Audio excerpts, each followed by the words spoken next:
I'm sorry, I had some technical problems. My phone. Tinokuchingamidza mese, ndine urombo ndamboita dambudziko nefoni yangu.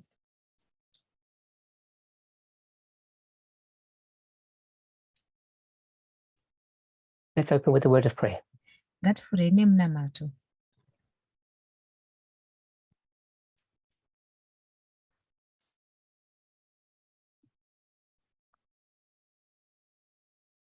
Holy God, we thank you for your watch care over us. Mwari watsvene, tinokutendai nekutitarisa kwamunotiita. As we gather together today, Apo tichikumbana muzuva ranhasi, we ask that you would guide and bless us. tinonamata kuti mutitungamirire mutikomborerewo. Help each of us to be attentive to the work of the Holy Spirit Betserai umwe neumwe wedu ave ari attentive kubasa ramweya mutsvene as you are working in and through this movement. apo muri kushanda kuburikidza nemovement ino. Help us to understand the beginning of our journey. Tibetsereiwo kunzwisisa kutanga kwerwendo rwedu. Collectively and individually. Se movement uye se umwe neumwe. So that we might know our future. Kuti tigoziva zviri kumberi kwedu. Help us to be attentive and to be guided by your word this evening. Tibetsereiwo kuti tikwanise kuteerera uye titungamirirwe neshoko renyu muzuva ranhasi. In Jesus' name, amen. Muzita raJesu, amen.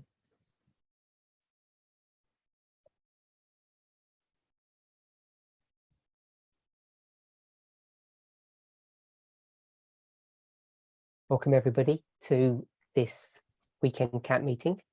Tinokuchingamidzai mese kucamp meeting yeweekend ino. I want to begin today by going through a news article with you all. Nhasi ndoda kuti timbotanga tatarisa news article pamwe chete. It may be something that you're familiar with. I assume that for some at least it is. Ndinovimba kuti pamwe vamwe venyu munenge makutoriziva. I presume that you all know that that SCOTUS, the Supreme Court in the United States, is now back in session. Ndinovimba kuti tese takuziva kuti veSupreme Court, SCOTUS yekuAmerica vadzoka kugara padare zvakare. This is a widely reported news piece. Iyi news piece inoripotwa zvakanyanya.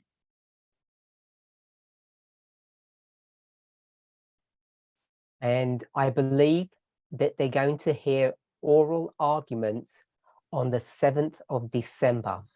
Ndinotenda kuti musi wa7 December vachanzwa ma-arguments anoitwa nemuromo.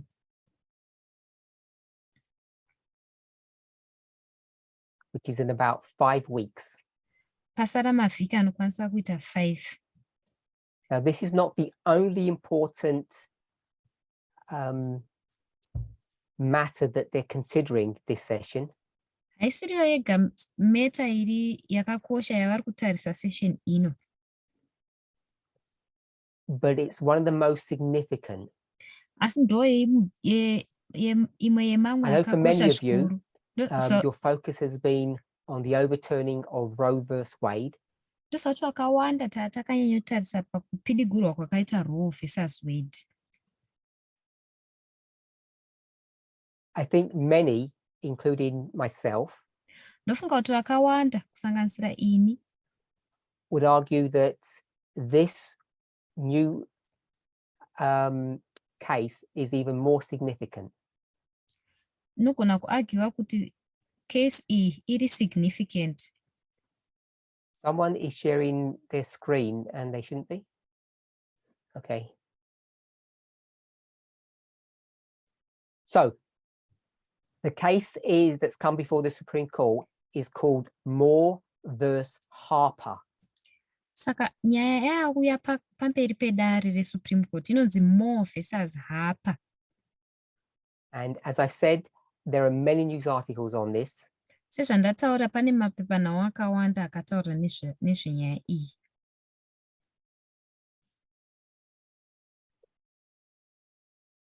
I assume that you're all aware, but this case has already come before the Supreme Court, but they have agreed to hear it, but they haven't begun oral arguments yet.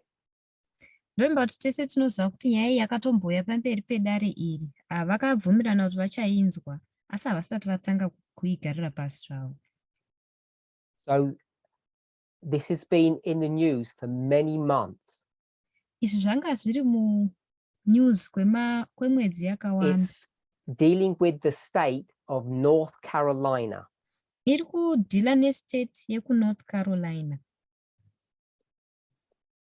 And I've got nothing against North Carolina, but it's a state that you don't hear that much about. Handina chakaipa pamusoro peNorth Carolina, asi hatinyanyi kunzwa zvakawanda pamusoro payo. So we'll go through the article and then either ongoing, I'll make comment. Tichaverenga article iyoyo, patine chingoverengawo ndichiisa macomments. I'm going to read paragraph by paragraph. I'm assuming the translators have already translated the article. Ndichaverenga paragraph imwe neimwe ndichimba kuti matranslators vatotranslata article iyoyo. So this this news article was from the 14th of October. Iyi news article yakanyorwa musi 14 October. And the title of the article is The Most Terrifying Case of All. Yainzi case yakatyisa zvikuru kupfuura mamwe ose.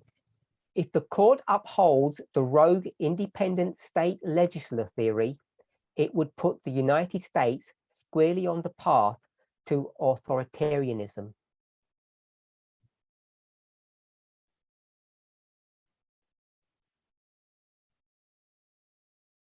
Dare rinotsigira dzidziso yeugororo ye-independent state legislature inogona The kuzivisa subject that's US being contested zvakananga is called munzira the yeutongi. independent state legislature.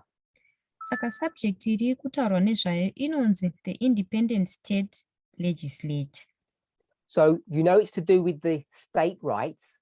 Toziva kuti ine chekuita nema-state rights, which we often call the Bill of Rights or the amendments. atinowanzokudaidza tichiti ma-bill of rights kana kuti aya atinoti ma-amendments.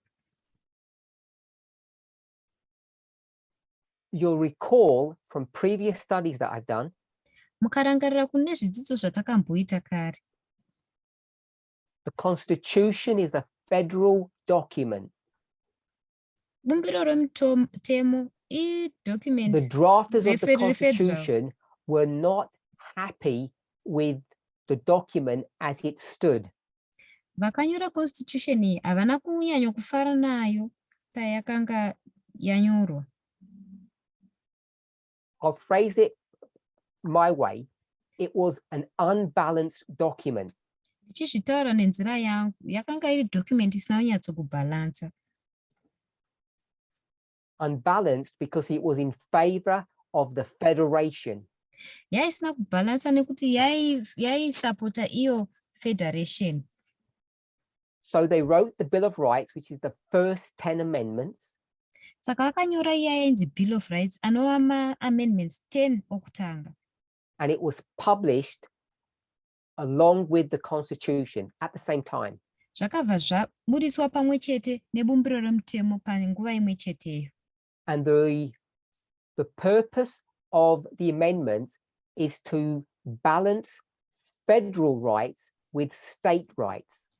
Basa rema-amendments aya kubhalansisa ma-federal rights nema-state rights. So that's the state bit of the theory. Ndo theory yacho maendera We all ainoita. understand what independent means. Tese tinoziva kuti independent zvinorevei. You do something without anybody having recourse. Unoita chimwe chinhu pasina ane recourse nazvo. So you do what you want without anybody telling you what to do. Kuti unoita zvaunoda pasina munhu anokuudzira kuti itai ichi kana kuti itai ichi. And then the last third of the theory is the legislature. chekupedzisira patheory iyi chakanzi legislature. And we've dealt with that subject many times. Legislature takaibata zvakanyanyisa. You know that the United States, like many countries, Tinoziva kuti America senyika zhinji has a form of government very similar to pagan Rome. ine fomu yegovernment yakafanana neyepagan Rome. It's a trifold government. Ihurumende inotongwa So nehutatu. this triune government is in three parts. Hurumende ine hutatu ine mapoka matatu. The judiciary or the courts. Judiciary kana vemakoti. And what they do is they take on legal cases and make sure that they are legal, that they're in accordance with the law. That's the purpose of the judiciary. Zvavanoita vejudiciary vanotora macases aya voona kuti anofambirana here nemutemo, They cannot kubvumirana make here. law. Ivo vejudiciary havagoni kugadzira mitemo. Their job is to interpret law and pass a judgment or pass a sentence. Basa ravo nderekuturikira mutemo vobva vapa judgment yavo kana kuti sentence Then there's the yavanofunga. executive branch. Panozova nebranch kana boka rinonzi executive. We understand that to be POTUS, the president. Tinoriziva kuti ndiro POTUS rapresident. Or more correctly, the White House. Kana zvakatonyanya kuva correct iya inonzi White House. So it's not just the president, there are other components to it. Havasingori president chete, kune mamwe ma-components atoripo. And then the third sometimes is called the House. Yechitatu dzimwe nguva inonzi the House. Congress and the Senate combined. Inobatanidza Congress neSenate pamwe The third chete. one is the legislature, Iyo yechitatu iyi ndiyo legislature. which comes from the word legal, Zvinobva kuizwi riya rinonzi legal. which is related to law. Zvine chekuita nemitemo. So it's the legislature, the two houses that make law. Saka ilegislature kana mahouses maviri aya anogadzira mitemo. So this theory Saka theory iyi is dealing with the states' rights. iri kudhila nema-rights estates, ema-states. 1/3 of the state's government, 1/3 ye-state government. the House or the legislature, Iya yatinoti the house kana kuti and legislature. the theory says that they can work independent. Theory yacho inoti vanogona kungozvishandira umwe So nemwe now pacho you know what zvake. the theory is about. Saka taakuziva kuti theory yacho ndeyekuita nechii. And the North Carolinian legislature Legislature yekuNorth Carolina they want to put this theory into practice. vakuda kuchiisa theory iyi kuti Been vachiishandisa manje. rejected or Yakamborambwa challenged, kana kuti yanga iri kuchallenjwa. and now it's gone up to the Supreme Court, Yakuenda manje pamusoro kuSupreme Court. and it's the most terrifying case of all. Ndiyo case inotyisa zvikuru kwazvo. So says the journalist. Ndozvinotaura munyori. By the way, I hope that you all know Ndinovimba kuti tese tinoziva that each of the states is a little model or a replica of the federal system. kuti imwe neimwe state kamodel kadiki kefederal state ihombe iya. They have all those three components. Iwo mastates madiki aya ane macomponents matatu aya. So North Carolina has a Supreme Court, Saka North Carolina inotoriwo nesupreme court a kayo. mini version of SCOTUS or the federal Supreme Court. Kaversion kadiki keSCOTUS kana kefederal supreme court yatinoziva isu. Second paragraph. Paragraph yechipiri. It is well known that intense competition between democracy, authoritarianism, and fascism is playing out across the globe in a variety of ways, including the United States. This year's Supreme Court term, which started this week, is a vivid illustration of how the situation is actually worse than most people understand. Zvinonyatsozikamwa kuti makwikwi akanyanya pakati pedhemokirasi, utongi hwezvido nefascism ari kutamba pasi rose nenzira dzakasiyana-siyana, kusanganisira muUnited States. Temu yedare repamusoro reUnited States gore rino, iyo yatanga svondo rino, mufananidzo wakajeka wekuti mamiriro ezvinhu akaipa sei kupfuura kunzwisisa kunoita vanhu vazhinji. September, so that's why it said this week. Inoti iyo vhiki rino, asi article iyi yakanyorwa muna September, ndosaka vari kuti vhiki rino. So it says the situation is worse than most people understand. Ivo vari kutaura vachiti situation iyi yakaipisisa than zviri kunzwisisiwa nevanhu vakawanda. What's worse is that the competition between democracy, authoritarianism and fascism is really bad and very serious.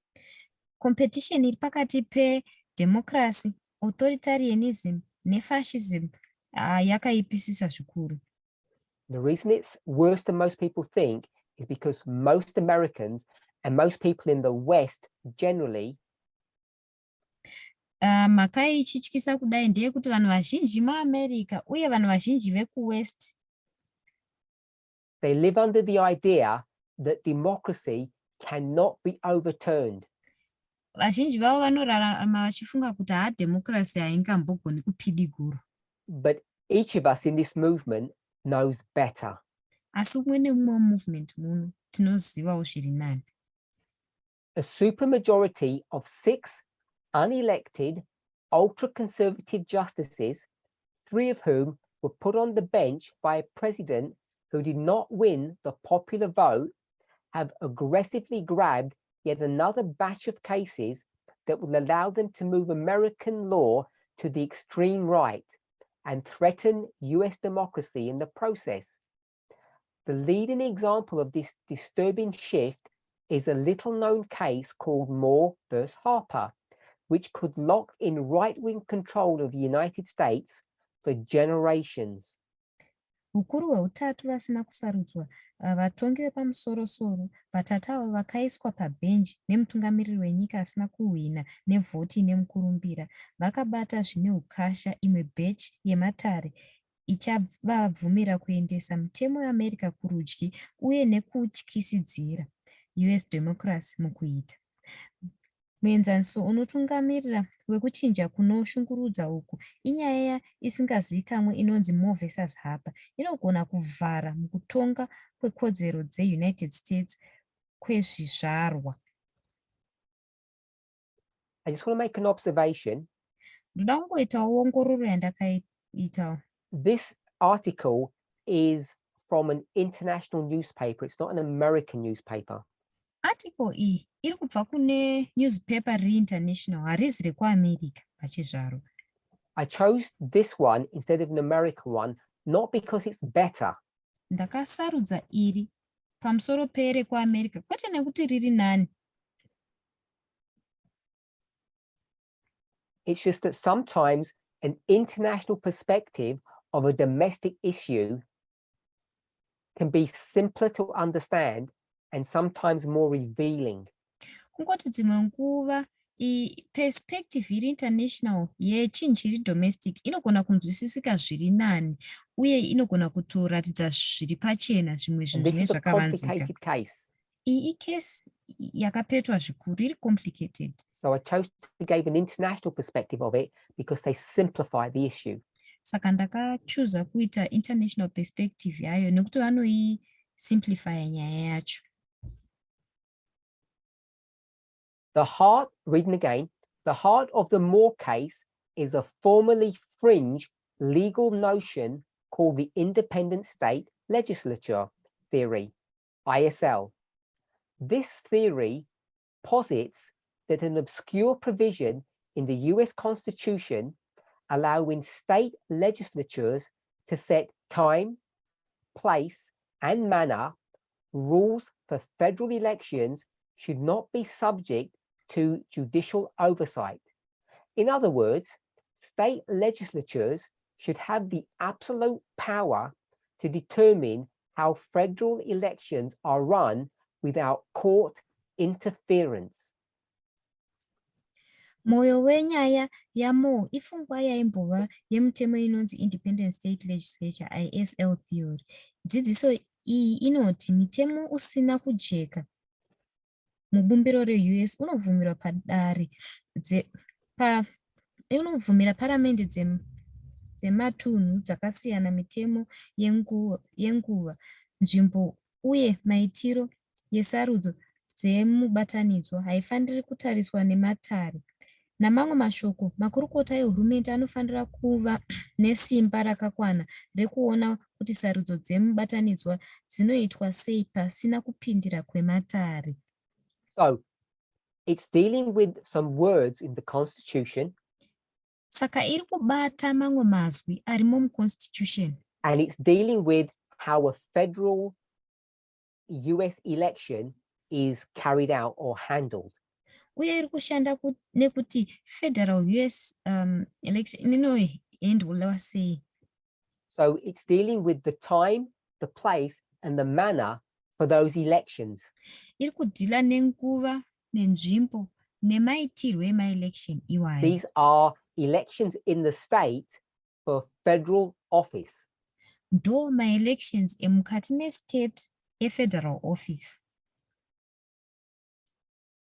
And it's dealing with this issue that the courts or the judiciary iri kudhila neissue iyi yekuti matare edzimhosva aya kana kuti vejudiciary cannot interfere, cannot have oversight havagoniwo kupindira kana kuve nekuongorora kuri pamusoro with the legislature or the house, the state house.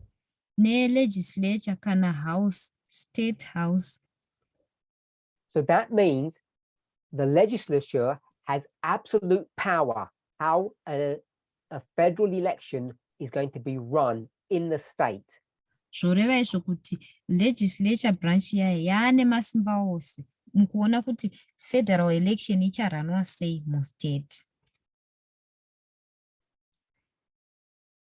And the state's Supreme Court can't look at that issue and strike it down.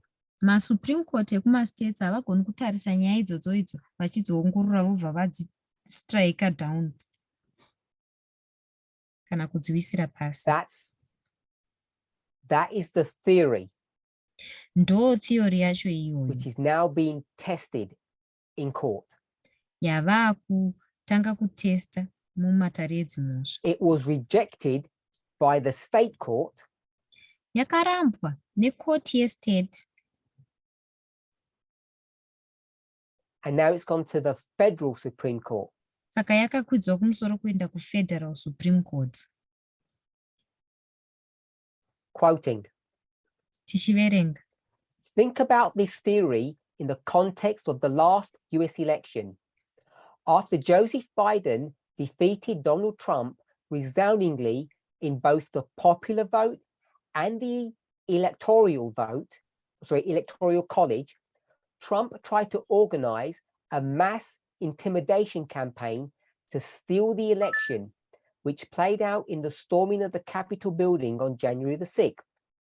But behind the scenes, the legal core of this attempt was to convince the many Republican-controlled state legislatures, 30 out of 50 states, to send slates of fake Trump electors from states like Arizona, Georgia, Michigan, where Trump actually lost the popular vote.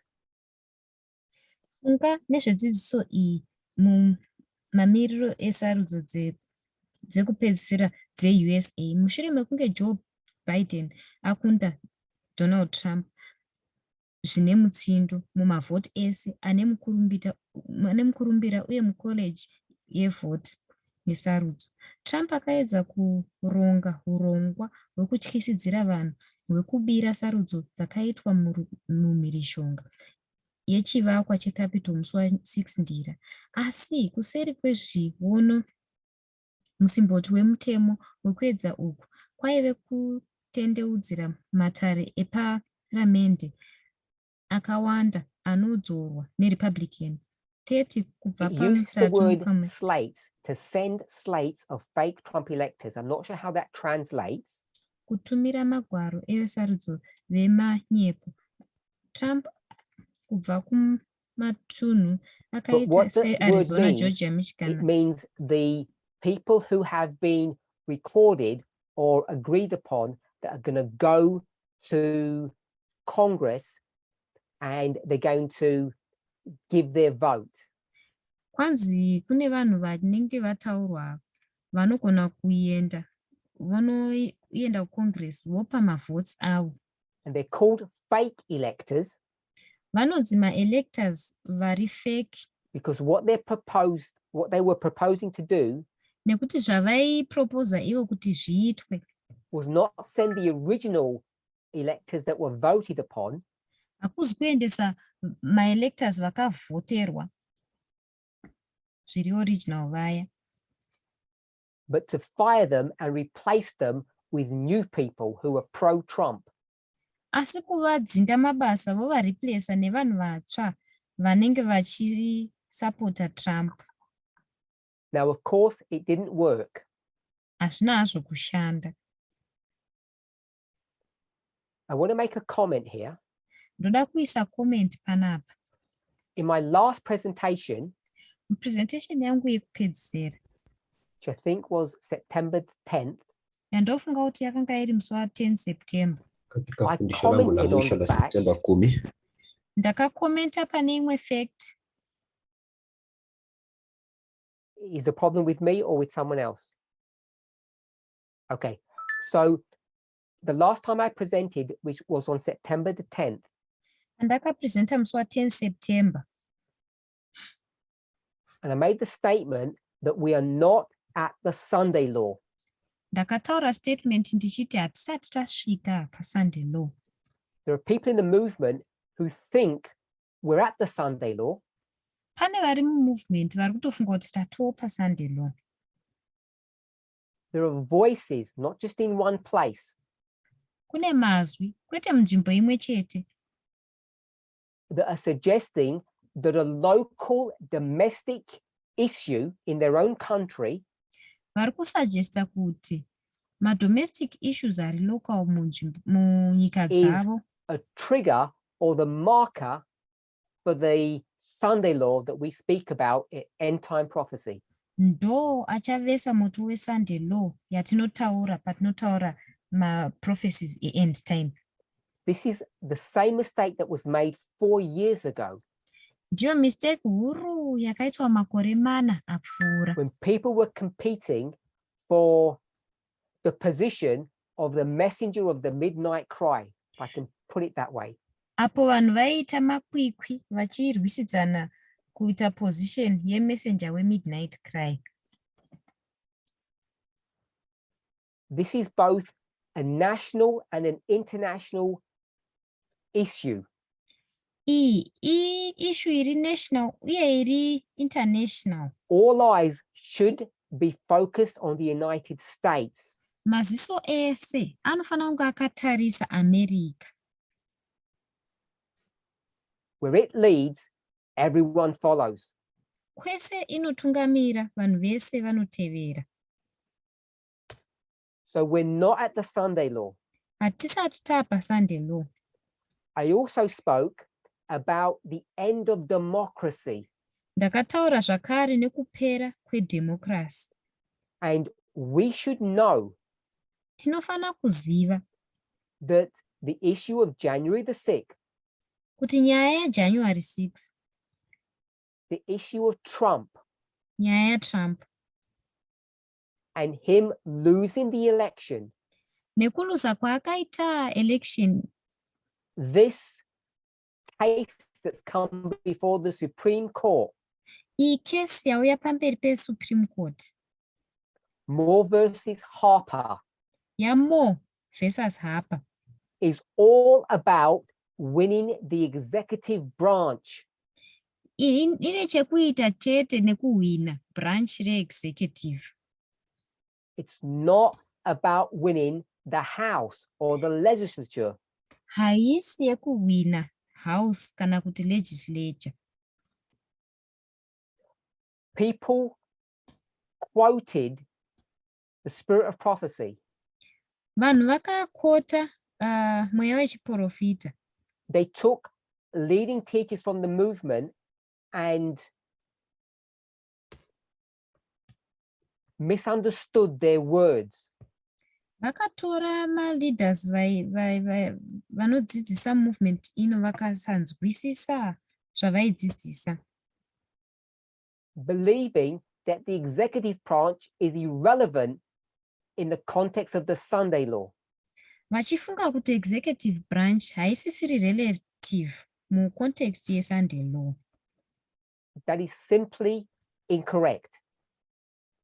Muchidimbu. And I feel that I need to say that strongly today. Ndinofila kuti ndofana kuzvitaura ndakasimba muzuva ranhasi. Few years ago, Makore mashoma apfuura.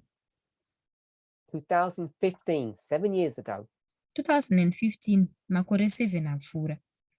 there was a prediction that Donald Trump was going to be the last president. Pakamboitwa prediction yainzi Donald Trump ndiye aizova last president. Now, I'm not arguing the technical rights or wrongs of that statement, that study. Handisi kuargiwa matechnical rights kana wrongs estudy iyoyo yakaitwa. But one thing I will defend Asi chinhu chimwe chete chandichadefend is the premise of the study, ipremise yechidzidzo ichi, which was all about the executive branch, the president. yakanga iri nechekuita ne-executive branch rapresident. And the importance of that position, that institution of government. Uye kukosha kweposition iyoyi kana institution yehurumende iyi. Ellen White might, in a statement, choose not to mention that branch. Ellen White achitaura muzvitaurwa zvake anogona kusaritaura bato irori. Because it doesn't serve the point that she wants to make. Nekuti harinei nechekuita nepoint yaanenge achida kutaura ipapo. But that does not mean Asi hazvizorevi izvo that the executive branch isn't important and significant. kuti executive branch harisi important uye kuti harisi significant. This article has already mentioned the word supermajority. Article iyi yakatotaura izwi rekuti supermajority. At a federal level, it's very difficult to get a supermajority in both houses, the lower and the upper house. Pafederal level zvakatoomesesa kuva nesupermajority kumahouses maviri aya. Why is that significant? Seiko zvakakosha izvi? The lower house writes a law. Lower house ndiyo inonyora mitemo. It's voted upon and passed. Inovhoterwa yobva yapasiswa. 51%. 51% kuti ipase. It goes to the next house, the upper house, the Senate. Yoenda kune imba yechipiri inonzi upper house They kana kuti check the law Senate. and they vote on it. Voongorora mitemo iyi vobva vaivhoterawo. It passes 51%. Ikapasa ne51%. Before that law can be completely ratified, Mutemo uyu usati wanyatsokubvumiranwa pamwe chete. the executive branch, the president, has to sign it. Executive branch kana kuti president vanofana kutoisainira mitemo iyi. And he has veto power, or she. Iye mutungamiriri uyu ane masimba ekuita veto kana kuramba The kusaina. president doesn't like that law. The president says, I'm not signing it, and it doesn't go into law. Kana mutungamiriri wenyika kana asingaifariri mutemo uyu ane masimba ekuti ina handifariri mutemo uyu handisi kuzousainira. The only way the legislature can win Nzira imwe chete iyo legislature inogona kuwina is if they have a supermajority in both houses. Ndekunge vaine supermajority kudzimba mbiri idzi. And it's not easy to get. Haisi nyore kuwana izvozvo. The last time that happened was decades ago. Pazvakapedzisira kuitika makore awandisisa apfuura. And I think it was the Democrats that had it twice. MaDemocrats akawana izvi kaviri. And prophetically speaking, they threw that opportunity away.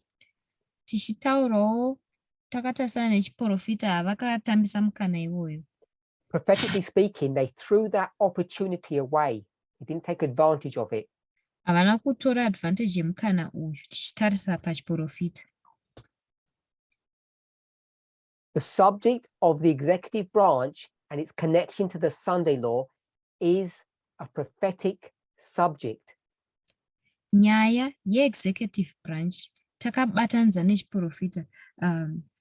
Why I'm mentioning this yakakosha.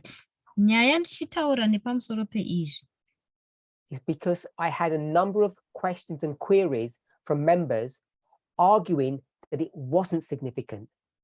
Ndekuti ndakava nemibvunzo yakawanda nevanhu vemovement vakanga vachipikisana kuti zvazviri significant here kana kuti zvisiri. Tichienderera mberi. If Trump had succeeded, he would have won the election via the Electoral College, itself an anti-democratic relic, and been able to stay in office for another term. If the Supreme Court buys this theory in the Moore case, this could easily happen in 2024 and beyond. In fact, it is possible Republicans will never lose another election again if this theory is adopted as law. Or put another way, whether the Republicans win or lose elections via the popular vote will not matter because they will be able to maintain power regardless. Trump akabudirira angadai akakunda sarudzo kuburikidza nekoreji yesarudzo pachezvayo inopokana nedemocratic relic uye akakwanisa kugara muhofisi imwe temu.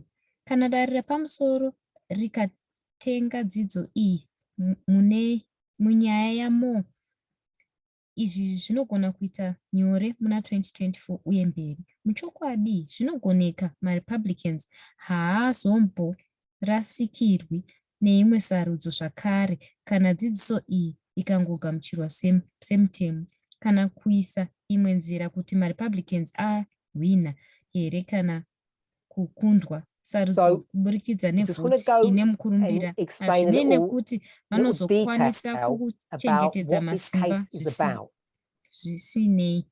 Ndoda kungotsanangudza zvishoma kuti kesi iyi imbori yezvechii.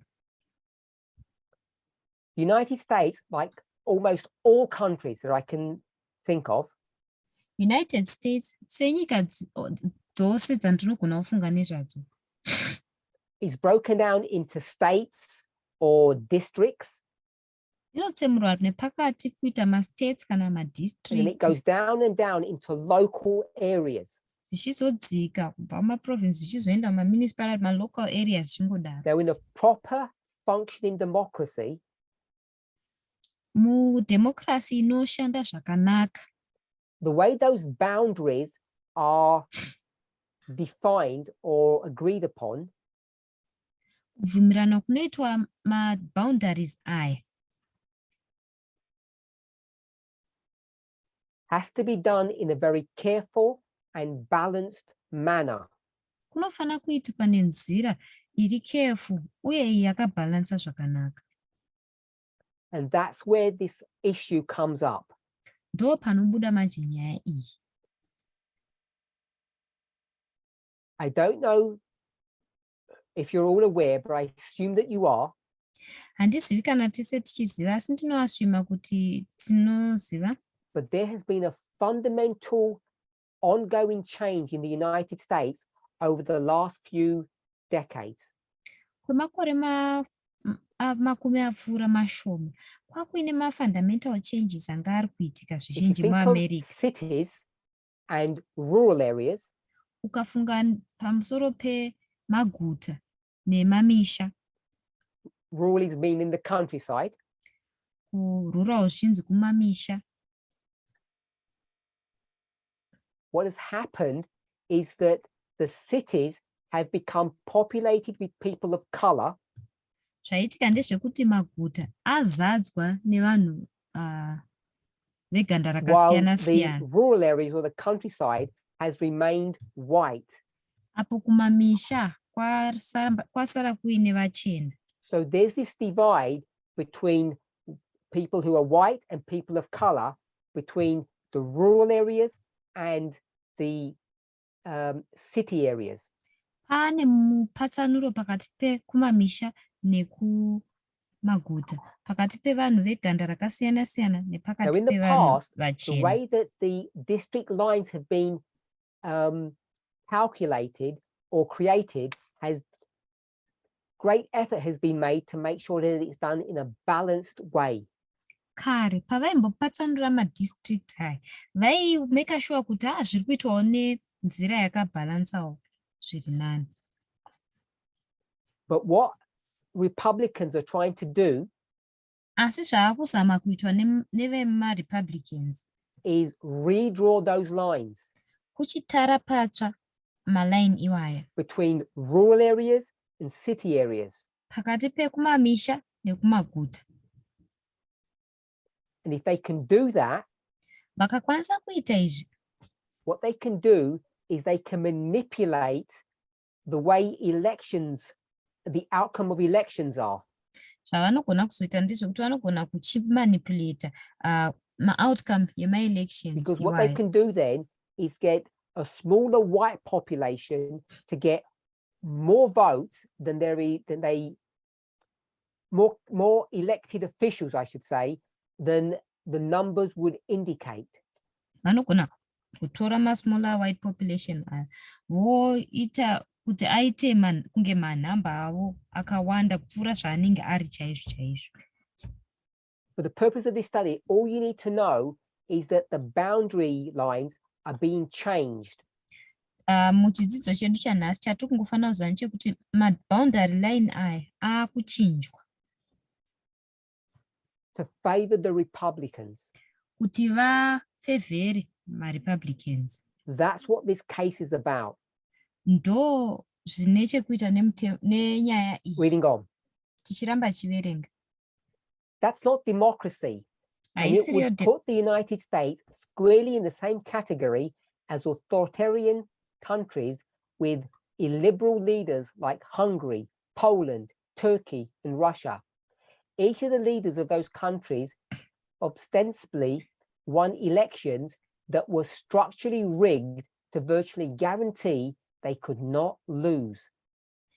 Iyo haisiriyo democracy, uye zvaizoisa United States muchikamu chakafanana nenyika dzine chireremera, dzine vatungamiriri vasina rusununguko vakaita seHungary, Poland, Turkey neRussia. Mumwe nemumwe wevatungamiriri venyika idzi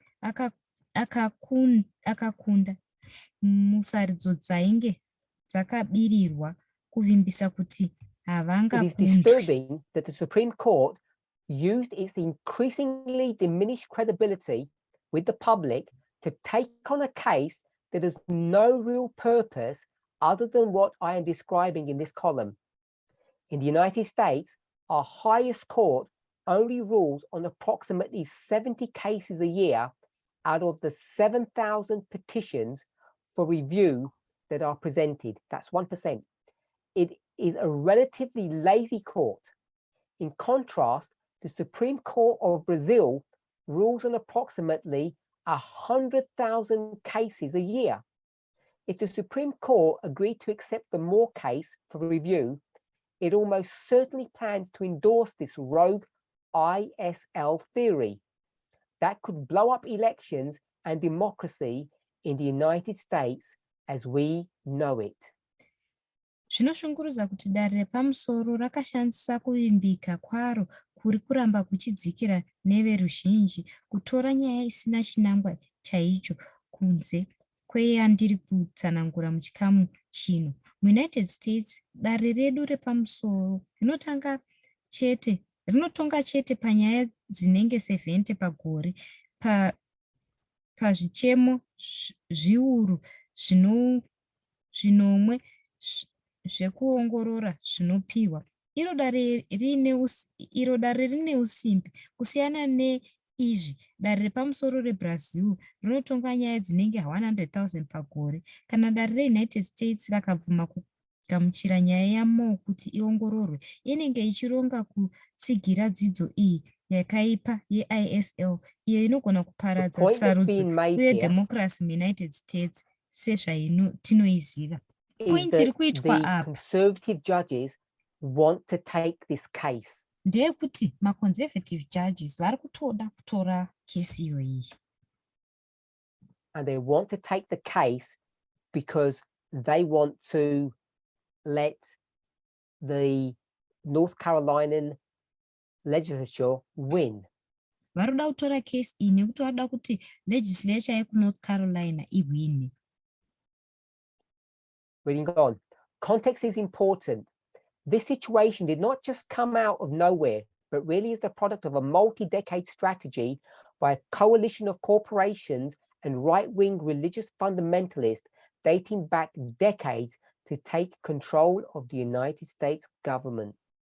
Mamiriro ezvinhu akakosha. Mamiriro ezvinhu aya haana kungobuda chero kupi zvako, asi chaizvo chigadzirwa chechikamu emakore zano nemubatanidzwa wemakambani uye vanerudyi. Recent US history shows how spectacularly effective right-wing funders representing wealthy Americans and corporations have been in essentially buying control over our political system. These forces correctly perceive that if democracy is allowed to exist in an unfettered and neutral way, democracy or Democrats, then corporate profits will be diminished and the powerful fossil fuel industry will be phased out over time. So they are organizing to prevent that from happening. Nhoroondo yeUS ichangoburwa inoratidza mashandiro anoshamisa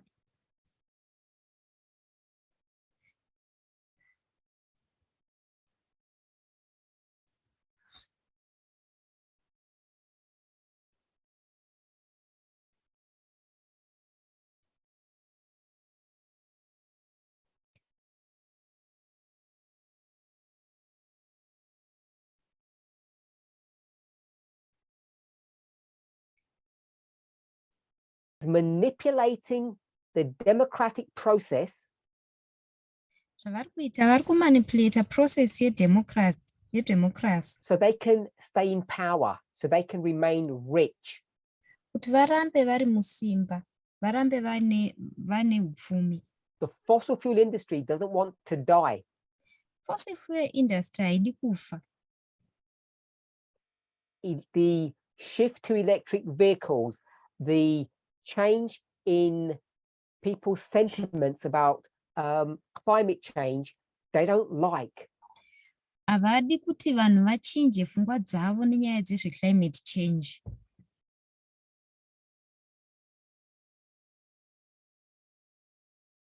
They just see their finances reducing and that's their motivation, self-preservation. Remember that point. Vanongoona mafinances avo achidzikira ende ndo zvavanongori nebasa nazvo, vanoda kuzvichengetedza ivo pachezvavo. Remember the point, self-preservation. Ngatirangarire point yekuti self-preservation kana kuzvichengetedza. That's what's driving them. Ndicho chinhu chiri kuvadriver. They don't hate America. Havavengi America. They don't hate freedom. They don't hate choice. Havavengi rusununguko, havavengi sarudzo. They just want to remain in power. Vada kungoramba vari mumasimba. And by power, we mean money. Pakuti pamasimba tikureva mari. Reading. This right-wing funding network simply could not exist with the enormous power that it has accumulated without the US Supreme Court's Citizen United case, which laid the groundwork for the current takeover of the Supreme Court. One industrialist just turned over his entire 1.6 billion fortune to an organization controlled by Leonard Leo, the brilliant mastermind behind the pro-corporate Federalist Society, which essentially put all 6 of the ultra-conservatives on the court. I-network funding iri right-wing haigone kuvepo nesimba guru rayakaunganidzirwa pasina nyaya yedare repamusoro reUS Citizens United, iyo yakaisa hwaro hwekutorwa kwedare repamusoro. Mamwe maindastry achangopa upfumi hwake hwese. Mumwe maindastry achangopa upfumi hwake hwese mabhiriyoni 1.6 kusangano runotungamirwa naLeonard Leo, shasha yakangwarira kuseri kwe-Pro-Cooperative Federalist Society, iyo yakaisa vese vatanhatu vamajaji kuchengetedza madare. The Federalist Society is like a union. Federalist Society inoita kunge mubatanidzwa. It's a conservative membership of judges.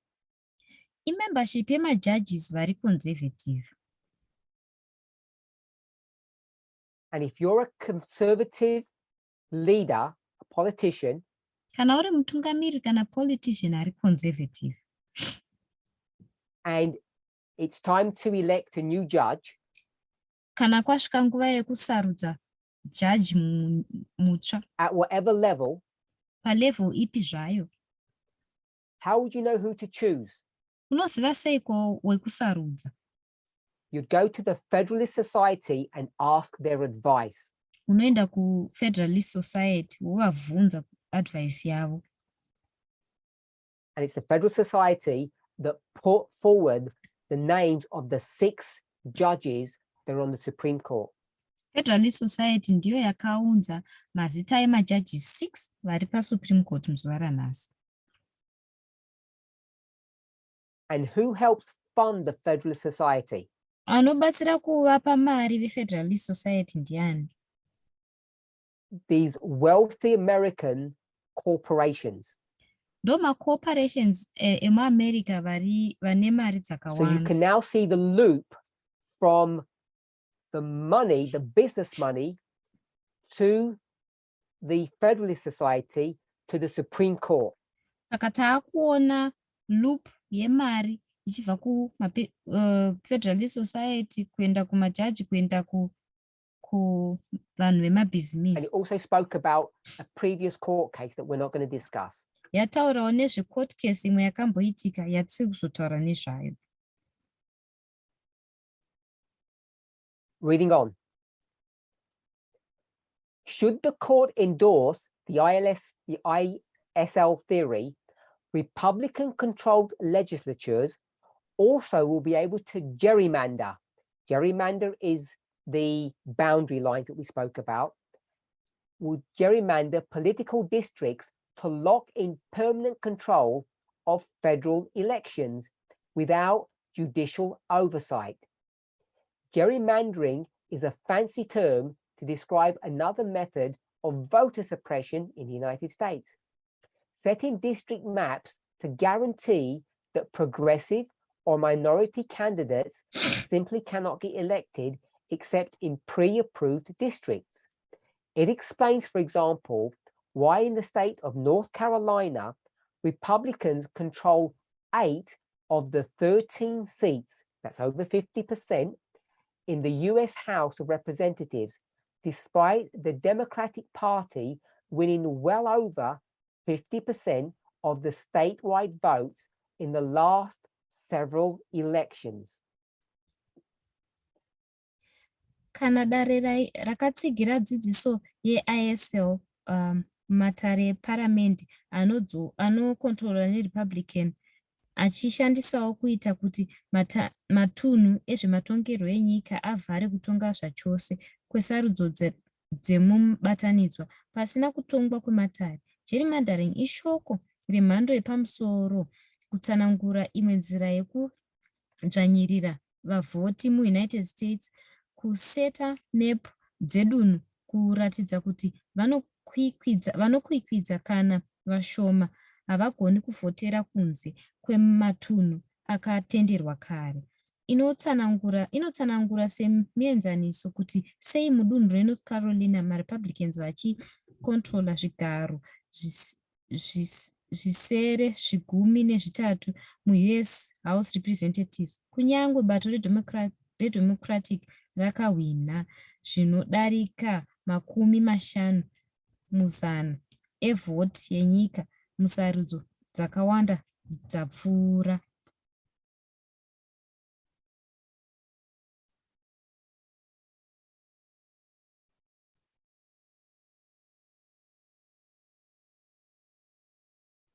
So in that state, they have 60% of the legislature. Saka vane 60% yelegislature mustate iyi. But the Democrats won over 50% of the vote. Asi mademocrats vakahwina inotopfuura 50% So the Democrats should be in control, but they're not. Mademocrats vanofanira kunge vari mucontrol asi havazi. Because the district lines have been manipulated. Nekuti madistrict lines aya akamanipulatwa. And what this theory wants to do, it wants to make this even more worse than it currently is. Theory iyi zvainoda kuita manje inoda kutoti zvitoita worse than zvazvitori nhasi uno. I want us to remember. Ndoda kuti isu tirangarire. The reason why this article is so important. Mhaka iyo article iyi yakakosha zvikuru kwazvo. Is besides the fall of the king of the south. Ndeyekuti pasina besides the Ukrainian war. Tikamboti siyei zvekudonha kwaking of the south kana kuti hondo yekuukraine kana kuti hondo yebeneventum. We have another line of prophecy. Tine rimwe line reprophecy. It's showing us that democracy in the United States is ending. Iri kutidzidzisa kuti democracy zveshuwa muunited states yakupera. This is not something that has just happened. It is decades in the making. Hachisi chinhu chatanga kuitika izvezvi, zviri kugadzirwa kwemakore makumi apfuura. These are the finishing touches that are happening now. Izvi zvaakuitika ndo atoma finishing touches. And there will be no change in direction. It's inevitable. Hapachisina kuchinja kwedirection, izvi zvatongowo pachena. It's unstoppable now. Hazvichagoni kumiswa izvi. And an important part of the puzzle that needs to be put into place. Imwe important part yepuzzle inofana kuiswa panzvimbo. Even though we may not fully understand the necessity of it. Kunyange tisinganzwisisi kukosha kwazvo. Is that the executive branch must be won. Ndezvekuti executive branch inotofana kuti ihwinwe. I would argue at least one of the reasons. Ndinongoargua kuti imwe chete yemareasons is the difficulty of gaining a supermajority in both houses. Kuoma kwekuwana majority vote, mavotes akawanda mahouses already lost. Judiciary yakatoruza kare. It's hard to get the houses fully in your grasp. Zvakaoma kuti uve nemahouses maviri aya mumaoko ako uri one. Zvakazara. So you need an executive branch. Saka kunotodiwa executive branch. And it's also telling us zviri kutiudzawo zvakare that we're not at the Sunday law yet. Tatisati tapa Sunday law. The war is not over. Hondo haisati yapera. And we haven't quite got to 273. uye hatisati tanyatsokusvika pa273.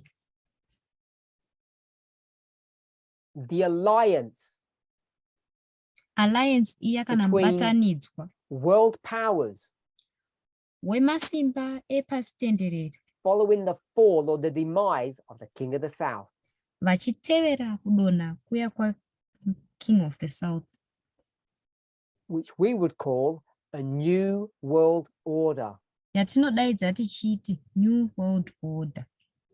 Reading. Tichiverenga. The Moore case would in practice strip people of the right to fair elections by placing electoral power in the hands of a small group of officials at the state level who set district maps.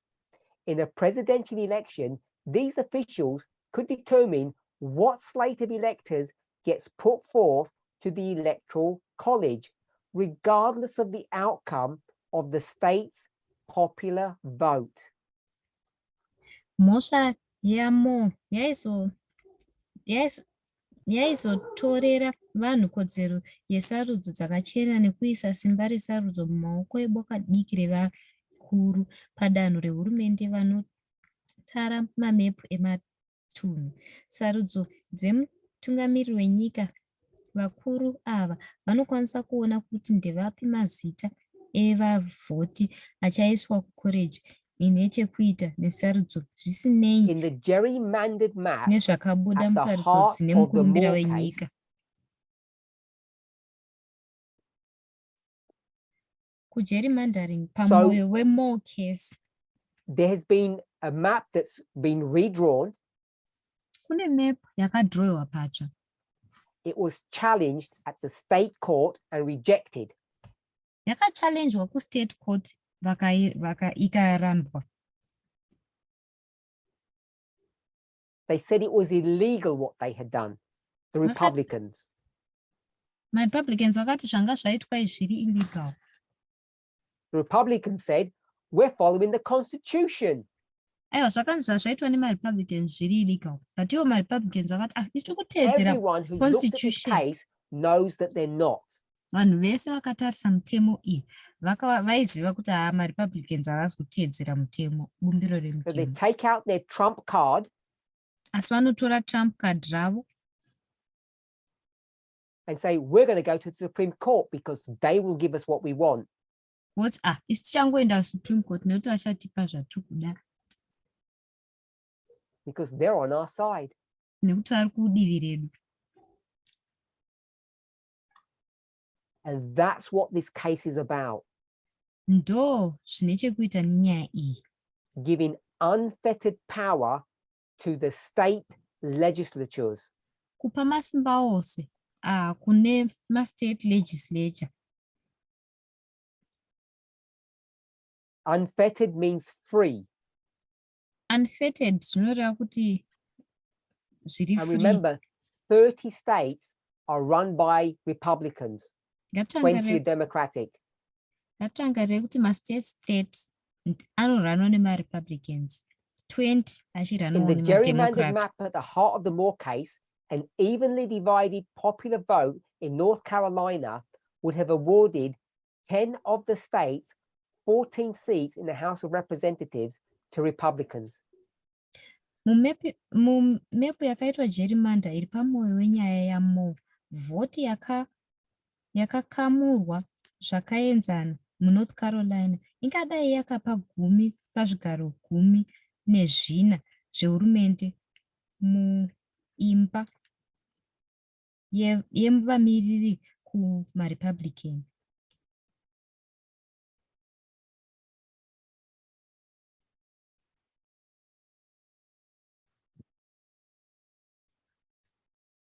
While many are focused on the January 6th proceedings, the real coup has been going on quietly in the Supreme Court without a single shot being fired, as the judicial branch is set to deliberate a case that could drastically weaken the other branches of government. Never has it been more clear that it is time to rein in the power of our least democratic institution. Apo vazhinji vakatarisa zviri kuitika musi waJanuary 6 kupidigurwa kwehurumende kwakanga kuchienderera chinyararire mudare repamusoro pasina kana pfuti imwe chete yakapfuurwa. Sezvo bazi rezvemitemo iri riri kuda kuzeya nyaya inogona kunetsa mamwe mapazi ehurumende, hazvina kumbobvira zvanyatsobuda pachena kuti yave nguva yekudzora masimba esangano redu regutsa ruzhinji. Ndinoimba kuti tatora mapoints mazhinji kubva kuarticle iyoyi. We don't know what the Supreme Court what judgment they will pass on the case in December. Hatizivi kuti Supreme Court muna December vachapa judgment ipi panyaya iyi. But things are not looking good. Asi zvinhu hazvina kumira mushe. It's only one of several cases, but it's very significant, and you need to understand the case and you need to keep an eye on it. Ikori imwe yemacases akakosha chaizvo, asi tofana kuitarisisa titakiramba takaitarisa nekuti yakakosha zvikuru. It also teaches us that the Sunday law is not here. Inotidzidzisa zvakare kuti Sunday law haisati yasvika. It also teaches you that the forces, if we call them this, the forces of evil are consolidating and coming together.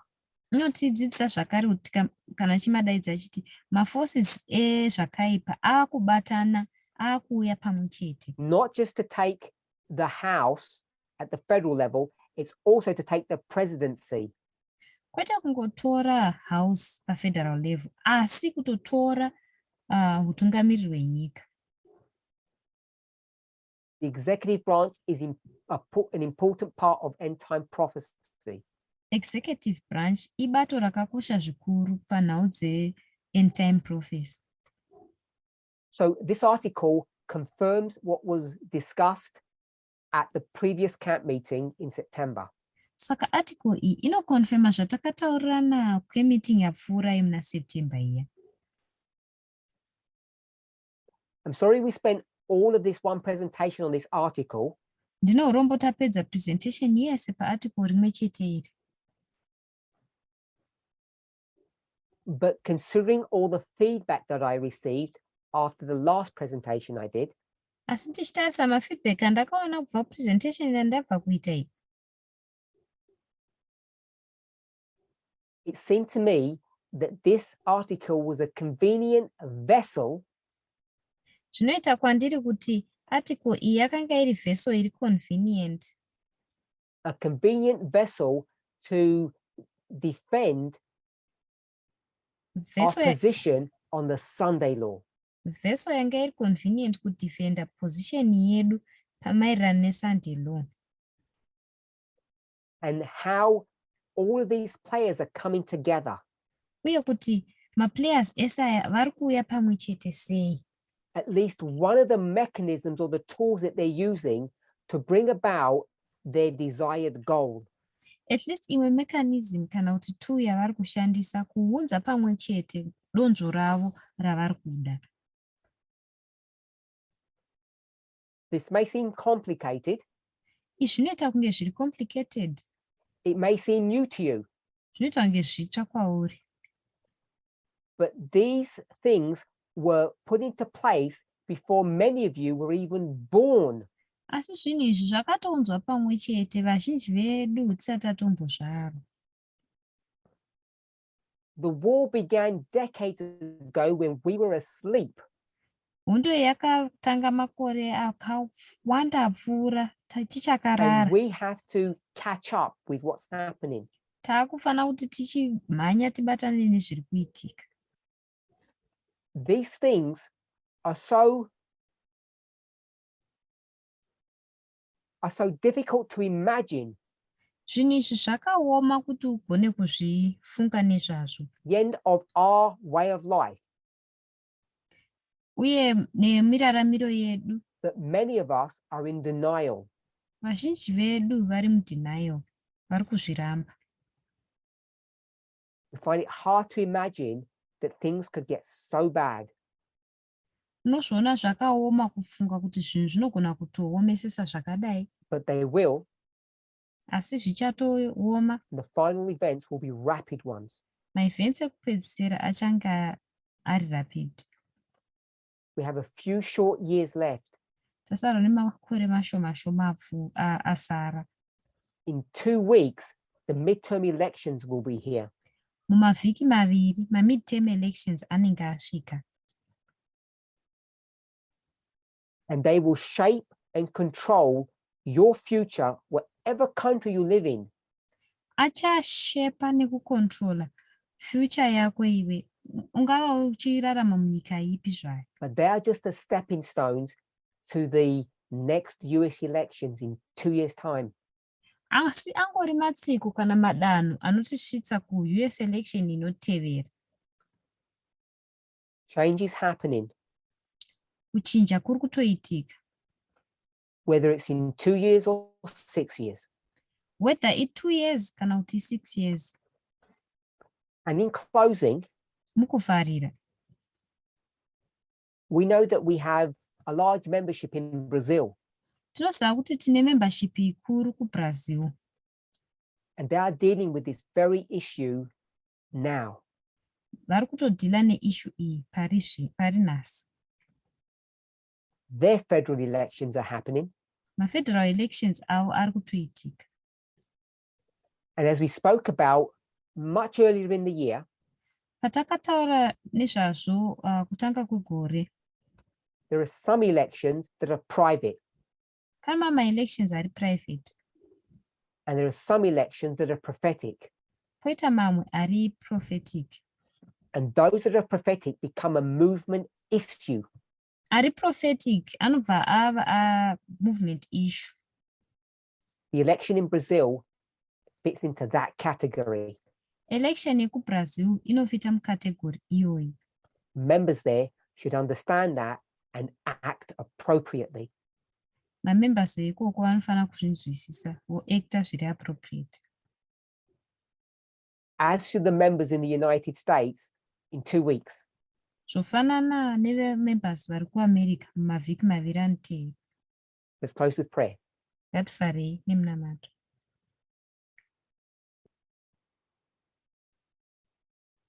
Holy God, we thank you. Mwari vatsvene tinokutendai. We thank you that we can have confidence that you who began this journey will bring it to an end. Tinokutendai nekuti tine confidence kuti imi makatanga jeni iyi munoisvitsa pamagumo. This line of prophecy from the time of the end to the end Line yeprophecy iyi kubva patime of the end kusvikira kumagumo chaiko is well in progress. iri kutoitika. We have understood and taught correctly. Takanzwisisa uye takadzidzisa zviri correct. At times we may have lost direction, Dzimwe nguva taigona kunge takamborasikirwa nedirection, but through your care and tender guidance, you have brought us back on the path.